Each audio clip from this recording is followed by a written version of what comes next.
Welcome back to এর favourite educational YouTube channel পরীক্ষার প্রস্তুতি। তোমরা অনেকেই রিকোয়েস্ট করেছো যে বেশি করে প্রেসিস রাইটিং দিতে। তোমাদের অনেকের প্রেসিস রাইটিংয়ে প্রবলেম হচ্ছে। তো এর আগে তোমাদেরকে রুল সহ কীভাবে লিখতে হয় প্রেসি দেখিয়েছি।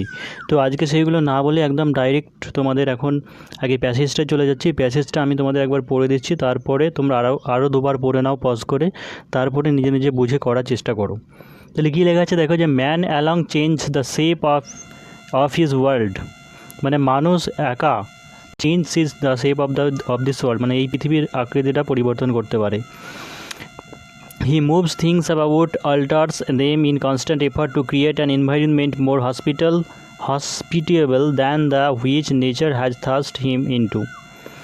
অর্থাৎ সে দীর্ঘদিন ধরে তার কন্টিনিউয়াস প্রচেষ্টার ফলে এই যে পৃথিবী মানে পরিবেশটাকে কী করেছে, একটা ভালো আশ্রিতার মতো করে নিয়েছে, মানে নিজের মতো করে নিয়েছে। Technology is the sum total of all the different techniques by which man change his environment. Technology is the characteristic of all human societies and it exists even among less developed tribes and communities.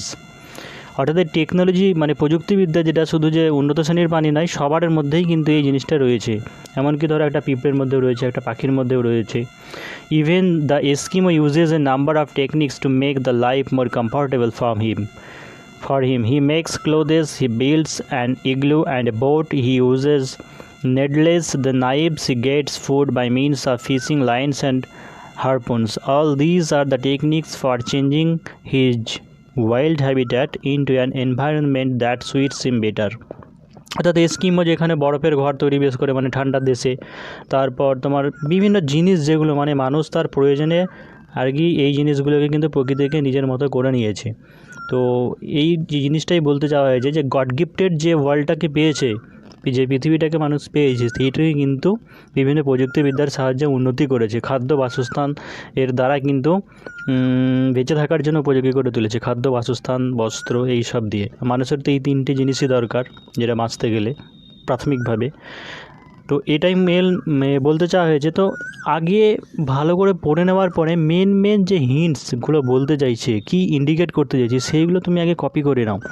তারপর যেহেতু আমরা বাঙালির ছেলে, তো আমরা আগে কি করবে, যে বাংলাটা লেখার চেষ্টা করবে, মানে বাংলায় কি বলতে চাইছে, তারপরে তখন সেটাকে ইংলিশে ট্রান্সলেট করবে। তাহলে চলো আমরা দেখি যে বাংলায় কি বলতে চাইছে, কি বলবো।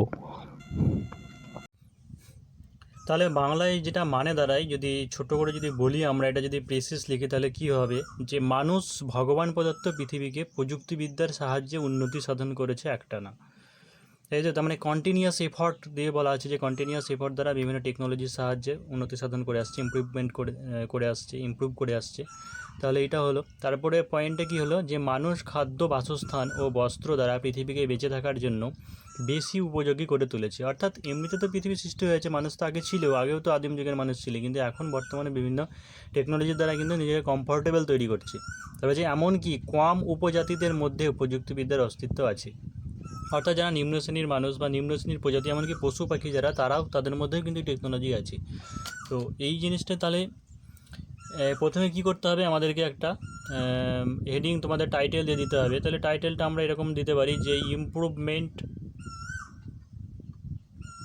ইমপ্রুভমেন্ট অফ ওয়ার্ল্ড, এই মানেটা দিতে পারি। দেখো, টাইটেল মনের মধ্যে এমন জিনিস না যে তুমি একটা সেন্টেন্সের মতো পুরো লিখবে টাইটেলটাকে, পুরো একটা ধরো সেন্টেন্স, মানে তুমি ভাবছো যে টাইটেলের মধ্যে সব কিছুই বলে দেবে, এরকমটা কিন্তু না। টাইটেল মানে কিন্তু একটু কিছুটা তোমার কিউরিওসিটির মতো, যে কি বলতে চাইছে। তো পুরো একটা সেন্টেন্সের মতো লিখবে না। তো ইমপ্রুভমেন্ট অফ ওয়ার্ল্ড এটা লিখে দিলাম। তাহলে এই যে জিনিসটা আছে, এটাকে যদি আমরা ইংলিশে করি তাহলে কী হবে, মানুষ ভগবান প্রদত্ত পৃথিবীকে প্রযুক্তিবিদ্যার সাহায্যে উন্নতি সাধন করেছে একটানা। তাহলে কী করবে, মানে মানুষ উন্নতি এনেছে, তার মানে কী করবো, ম্যান হ্যাজ ব্রট, এই যে করেছে মানে ঠিক, এটা কিন্তু প্রেজেন্ট পারফেক্টে লিখবে। তাহলে ম্যান হ্যাজ ব্রট কন্টিনিউয়াস, বা করে চলেছে, এরকম কন্টিনিউয়াসও লিখলে অসুবিধা নাই। Man has brought continuous improvements. তোমাদেরকে এর আগে দেখিয়েছি যে কিভাবে এরকম ছক কাটা তোমাদের ঘর থাকবে, সেইখানে লিখতে হবে। তো এরকম কিন্তু ঘর থাকবে, এই ঘরের কিন্তু প্রত্যেকটা ঘরেই কিন্তু একটা একটা করে কিন্তু ওয়ার্ড লিখবে। তো man has brought continuous improvement কিসের উন্নতি করেছে? ভগবান প্রদত্ত পৃথিবীকে। তাহলে ইমপ্রুভমেন্টস দ্য গড গিফটেড, গডের জিটা বড় হাতের দিবে, মানে ভগবান প্রদত্ত, সেজন্য কি দ্য গড গিফটেড ওয়ার্ল্ড। তাহলে হয়ে গেল। পরে কি আছে যে মানুষ খাদ্য, বাসস্থান ও বস্ত্র দ্বারা পৃথিবীকে বেঁচে থাকার জন্য একটি বিশেষ উপযোগী করে তুলেছে। তাহলে কী হবে যে ম্যান হ্যাজ মেড, অর্থাৎ তৈরি করেছে। তাহলে কী হবে? শুধু মানুষ তৈরি করেছে কি? Man has made. কাকে তৈরি করেছে? পৃথিবীকে। তাহলে দ্য ওয়ার্ল্ড। কেমন তৈরি করেছে? More suitable. যাদের সেন্টেন্স তৈরি নিয়ে প্রবলেম আছে তারা এখন থেকে ইমপ্রুভমেন্ট করো। এখন থেকে তোমরা পার্টস অফ স্পিচ, তারপরে বিভিন্ন টেন্স কীভাবে গঠন হয়, একদম প্রথম থেকে সাবজেক্ট ভার্ব অবজেক্ট এইভাবে লিখে মানে দেখার চেষ্টা করো, না তো কিন্তু খুব প্রবলেম হবে তোমাদের। WPSI এর ক্ষেত্রে এই যে সমস্ত রাইটিং আছে, বেসিস রাইটিং বা ট্রান্সলেশন, তোমাদের যদি সেন্টেন্সে যদি একটা ভুল হয় গ্রামাটিক্যাল, তাহলে কিন্তু কোনো মার্কস দেবে না, একদম পুরোটা কিন্তু কেটে দেবে। তো কিসের জন্য? সুইটেবল ফর খাদ্য, তাহলে ফুড, তারপরে হচ্ছে আশ্রয় মানে হচ্ছে শেল্টার, অ্যান্ড যেটা আছে বস্ত্র মানে হচ্ছে অ্যান্ড ক্লোথেস। তারপরে কি আছে যে এমনকি কম উপজাতিদের মধ্যেও প্রযুক্তিবিদ্যার অস্তিত্ব আছে। তাহলে কী হবে? টেকনোলজি এমন কি, এই যে এমন কি প্রথমে আছে মানে যে তোমাকে প্রথমেই দিতে হবে, এরকম করলে কিন্তু ইংরেজি মানটা খারাপ হয়ে যায়। তো আমি প্রথমে আগে টেকনোলজিকে লিখলাম যে টেকনোলজি, এই যে অস্তিত্ব থাকা, ইংরেজি কি? এক্সিস্ট। তাহলে টেকনোলজি এক্সিস্টস ইভেন অ্যামং, কম প্রজাতির মধ্যে। তাহলে কি হবে? The less developed tribes.